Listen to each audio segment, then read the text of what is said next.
Graça e paz da parte de Deus, o Pai, com cada um de vocês.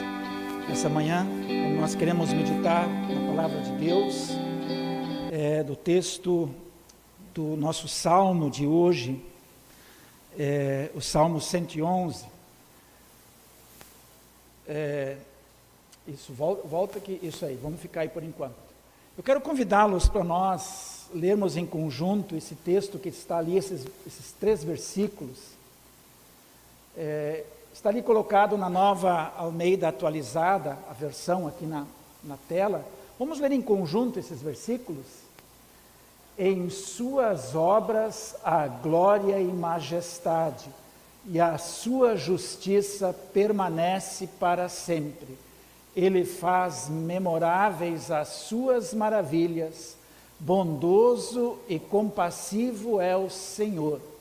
Ele dá sustento aos que o temem, sempre se lembra da sua aliança.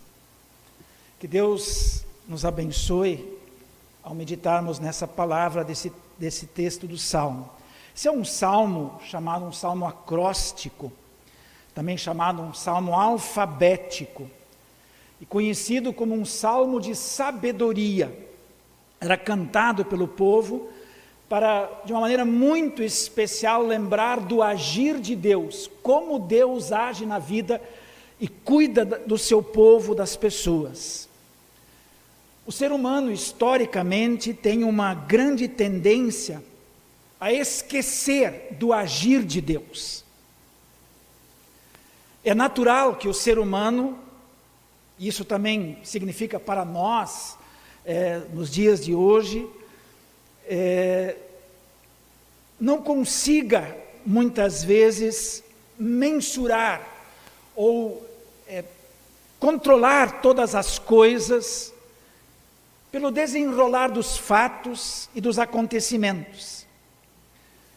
Muitas vezes, nós não entendemos o que está acontecendo, e isso faz com que nós, muitas vezes, duvidemos do agir de Deus.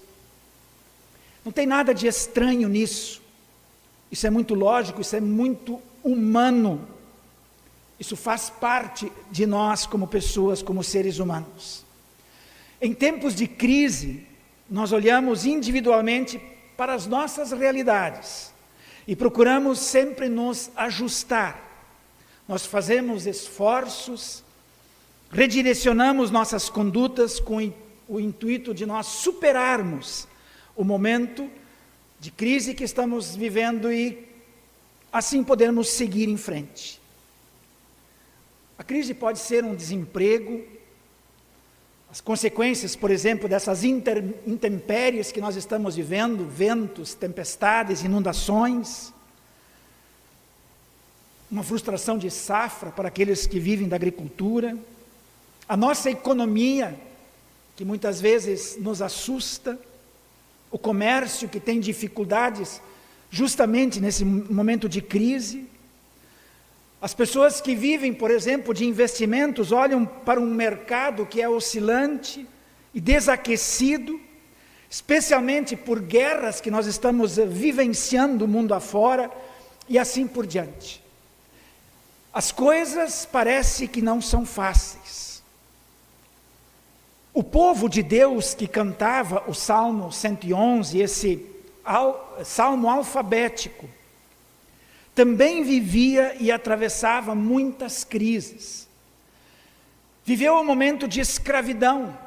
Eles estavam escravos no Egito, por exemplo. Viveram momentos de perseguição pelo deserto, quando Deus os libertou e conduziu pelo deserto. Passaram fome, sede. Viviam momentos difíceis, e nós poderíamos dizer que eram momentos de crise. O sofrimento, as perdas que esse povo precisou vivenciar. A impressão que dava para eles é que Deus os havia abandonado. E chegavam até a dizer: por que Deus, tu nos tiraste lá do Egito para esse sofrimento agora no deserto? Muitas vezes eles se sentiam relegados à sorte. Quando nós vivemos essas crises em nossa vida, nós temos esse sentimento que nos assombra. Muitas pessoas chegam ao ponto de dizer: Deus se esqueceu da gente. Não é de se admirar que nós ouvimos muitas pessoas apregoando, por exemplo, o caos no nosso mundo. O fim de alguns setores e alguns negócios, o fim de algumas instituições, algumas organizações. Tem pessoas dizendo, inclusive de dentro da nossa igreja, que a igreja luterana vai acabar, que ela vai desaparecer, que ela vai sumir, porque ela está encolhendo, ela vai morrer. Isso é bem humano. E isso não é de hoje. Isso acontece desde o Éden, desde o momento em que Adão e Eva foram expulsos do jardim. Desde lá, essa realidade faz parte da vida do ser humano. No contexto do Salmo 111, quando ele foi compilado e quando era cantado, a realidade humana não era muito diferente. Guardadas as proporções, é claro, do tempo e da época, nós podemos dizer que crises e dificuldades sempre existiram e existirão. Mas o povo do Salmo era chamado a cantar esse Salmo com um propósito muito específico, para lembrar que o bondoso e compassivo é o Senhor. Eles precisavam ser lembrados disso. E aí, se nós olhamos, por exemplo, o versículo 2 e 3, nós vamos ver lá que ele diz assim, como são maravilhosas as coisas que ele faz. Todos os que se alegram por causa delas querem entendê-las. E tudo que ele faz, em tudo que ele faz, a glória e grandeza e a sua fidelidade é eterna. O povo é chamado para olhar para Deus e para reconhecer o agir de Deus, para olhar Deus como sujeito da história, desde o Éden, no Êxodo, depois quando o povo foi levado para o exílio, e quando volta do exílio para casa, para reconstruir a sua capital, Jerusalém, o seu templo, enfim, para reconhecer o agir de Deus. Por que isso? Porque Deus é cheio de bondade. E aí eu quero colocar essa primeira palavra aí, para vocês verem. Deus é cheio de bondade. Deus é cheio de bondade porque diz a palavra que Ele faz memoráveis os seus atos, para que não sejam esquecidos. Ele quer que as pessoas lembrem disso. Por isso Ele diz, cantem, olhem para a ação de Deus, não esqueçam que Deus continua agindo, apesar das circunstâncias. Ele age, Ele é Deus. E por quê? Porque Ele tem misericórdia. Nessa misericórdia de Deus, Deus se mostra bondoso e compassivo. Sim, bondoso e compassivo. E aí, se nós olhamos, por exemplo, versículos 5 e 6, nós vamos ver, Ele dá alimento aos que o temem e nunca esquece a sua aliança. O Senhor mostrou o seu poder ao povo de Israel quando lhe deu as terras de outras nações. Deus ampara, Deus sustenta o seu povo. Deus permite que o seu povo alcance a promessa, usufrua da promessa, entre na terra prometida. E se Ele precisa remover povos, Ele vai removendo para que o seu povo avance. O povo de Deus, ele só termina e só acaba quando Deus quiser que ele termina e acaba. Se nós olhamos, por exemplo, para o evento do dilúvio, nós vemos Deus terminando e acabando com a raça humana quase toda, mas Ele salva uma família para dar continuidade à sua promessa de salvação. E mostrar para nós que apesar de quando estamos diante de uma realidade, de um verdadeiro caos, como era o dilúvio, apenas uma família, poderíamos dizer, agora acabou, agora não vai dar mais, agora é o fim. Aqui estamos nós hoje, e continuamos sendo guardados e amparados por Deus. E por quê? Porque Ele nos ensina algo verdadeiro. Ele nos ensina a esperança de salvação. Sim, nós temos esperança de salvação. A esperança de salvação faz com que nós possamos viver cada dia de nossas vidas na convicção e na certeza de que Deus está presente com a sua graça e com o seu amor. E aí nós olhamos o versículo 7, ele diz, Ele é fiel e justo em tudo o que faz. Todos os seus mandamentos merecem confiança. Ele permanece para sempre, pois se baseiam na verdade e na honestidade. Os mandamentos de Deus, eles são confiáveis, porque são balizadores da nossa conduta, da nossa vida, daquilo que Deus faz por nós. Ele nos protege, Ele deixa a sua palavra para que nós, protegidos, possamos avançar e seguir vivendo. Deus guarda o seu povo através da sua lei e nos mostra a cada um de nós a nossa realidade, aquilo que nós somos. A lei, a palavra de Deus é como um espelho para nós. Nós nos enxergamos nela. Enxergamos que somos pobres e miseráveis pecadores, mas nela, na palavra, nós também vamos enxergar a graça e o amor de Deus, o cuidado de Deus. Por quê? Porque é Ele que nos conduz ao arrependimento e à fé. Sim, o arrependimento e a fé, Ele nos dá através da sua palavra. Esse é o agir de Deus. E nisso se revela o seu eterno amor, que nós também podemos perceber nesse agir de Deus, porque Ele é bondoso e compassivo. Aí o versículo 9 do Salmo diz assim: Deus pôs o seu povo em liberdade e fez com ele uma aliança eterna. Ele é santo e poderoso. Deus dá a salvação através da aliança eterna, porque Ele é o Deus Santo. Uma aliança que nós podemos ver, ela começa ali no dia do nosso batismo. Ali Deus faz uma aliança conosco, Ele diz, eu estarei com vocês, eu faço parte da sua vida. Essa aliança segue na palavra que nós ouvimos. Na Santa Ceia, quando dela participamos, recebendo o corpo e o sangue de Cristo para perdão, vida e salvação. Sim, essa é a aliança que Deus faz. Bondoso e compassivo é o Senhor. E aí o Salmo termina dizendo assim: para ser sábio, é preciso primeiro temer a Deus, o Senhor.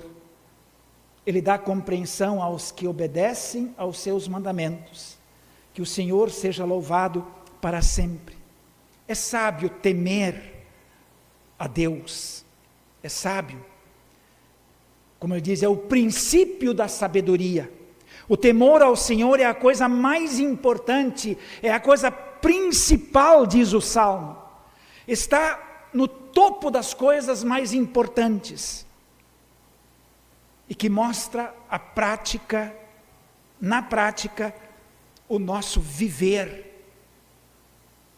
Quando nós vivemos por fé e na fé, crendo que a palavra de Deus está presente, nos cuidando e nos amparando. E isso através dos seus meios da graça. Como eu já disse antes, batismo, palavra e Santa Ceia. Deus está presente, Ele não nos abandona. E quando Ele nos convida para cantar esse salmo, Ele diz, é para vocês lembrarem disso. É para vocês terem isso na memória, é para vocês não esquecerem. Não importa a dificuldade, não importa o perrengue, não importa o caos, não importa a angústia. Eu estou com vocês. Eu cuido de vocês. E por quê? Porque Ele é bondoso e compassivo. Bondoso e compassivo é o Senhor. Essa verdade nós temos clara na Escritura Sagrada. Sim. A palavra está deixada para nós, para isso. Quando Ele diz, através do Salmo, para termos isso em nossa memória, Ele diz, leiam a palavra. Como é que nós trazemos isso à nossa memória? Através dessa palavra. E ali se revela a bondade e o amor de Deus. Bondoso e compassivo é o Senhor. Queridos irmãos e irmãs no Salvador Jesus, no início eu disse para vocês que esse salmo é um salmo alfabético, um acróstico. Vocês sabem o que é um acróstico, não sabem? Vocês sabem? A gente põe assim uma palavra, muita gente já fez isso, né? Põe um nome e daí vai fazendo as frases. Nós somos convidados a cantar esse salmo. Cantar no sentido de ler e tê-lo em nossos corações, para lembrar da presença de Deus. E eu quero convidá-los, eu fiz aí um exercício, para concluir esse momento de reflexão, um pequeno acróstico para nós.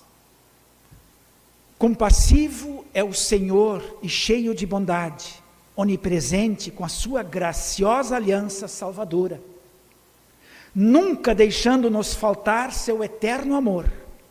Chama todos ao arrependimento e à fé, olhando com misericórdia pelo pecador. Redime através dos meios da graça, dando nova vida e esperança de salvação. Inculca a verdade da Escritura, acolhendo todos no seio da congregação, da nossa comunidade Concórdia. Eu quero encerrar esse momento de reflexão com uma pequena palavra de Martinho Lutero a respeito desse salmo, especialmente olhando para o versículo 9, né, do Salmo 111. Deus pôs o seu povo em liberdade e fez com ele uma aliança eterna. Ele é santo e poderoso. Essa reflexão está naquela Bíblia de reflexões de Lutero. Se alguém tiver essa Bíblia, pode depois olhar no Salmo 111. Lutero diz assim, nós temos a grande e indizível honra de sermos chamados pelo nome de Deus, pelo nome desse Deus, e nele sermos batizados e chamados de sorte, que se fundem o seu e o nosso nome.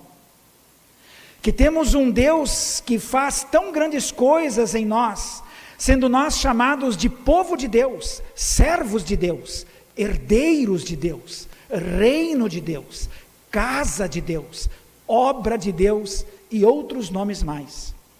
Por causa destes nomes somos considerados santos e em alta estima no conselho dos santos e perante todos os anjos do céu. E dessa maneira não temos apenas tais grandes milagres de Deus, mas, além disso, tal santo nome e maravilhosa honra. Que mais poderia Deus fazer por você? Ele que lhe dá tantos bens terrenos e eternos? Acima disso tudo, o nome mais sublime, meu próprio nome e honra eterna? Creio que Ele merece que lhe agradeçamos e louvemos do fundo do coração. Quem poderia jamais agradecer e louvar o suficiente por uma só dessas dádivas? Que Deus nos abençoe todos os dias, para que nós possamos viver a bondade, a compaixão de nosso Deus em nossas vidas. Amém.